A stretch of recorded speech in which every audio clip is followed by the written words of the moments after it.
ខ្ញុំទៅលេងស្រុកទៅជួបម៉ែពុកទៅជួបដូនតា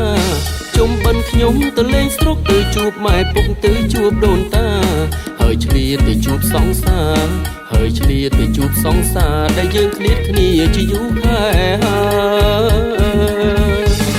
ឲ្យតែលឺទំនួញប្រែតលឺធម៌បង្រាកូននឹងស្រុកហើយឲ្យតែលឺទំនួញប្រែតលឺធម៌បង្រាកូននឹងស្រុកហើយនឹកណាស់ពុកអើយម៉ែអើយនឹកណាស់ពុកអើយម៉ែអើយសង្សារបងអើយមាននឹកបងទេ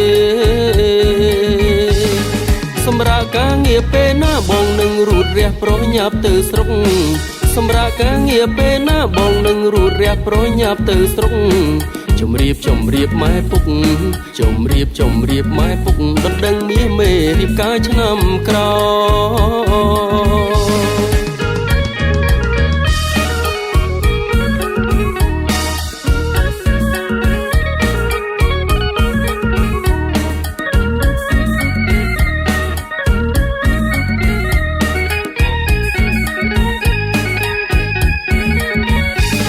ជុំបិណ្ឌខ្ញុំទៅលេងស្រុកទៅជួបម៉ែពុកទៅជួបដូនតា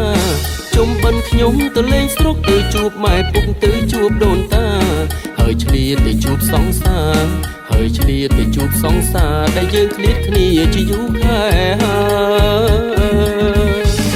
ឲ្យតែលឺទំនួញប្រែតលឺធម៌បង្រាកូននឹងស្រុកហើយឲ្យតែលឺទំនួញប្រែតលឺធម៌បង្រាកូននឹងស្រុកហើយនឹកណាស់ពុកអើយម៉ែអើយនឹកណាស់ពុកអើយម៉ែអើយសង្សារបងអើយមាននឹកបងទេ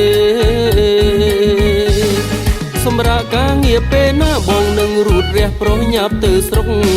សម្រាប់ការងារពេលណាបងនឹងរូតរះប្រញាប់ទៅស្រុកជំរាបម៉ែពុក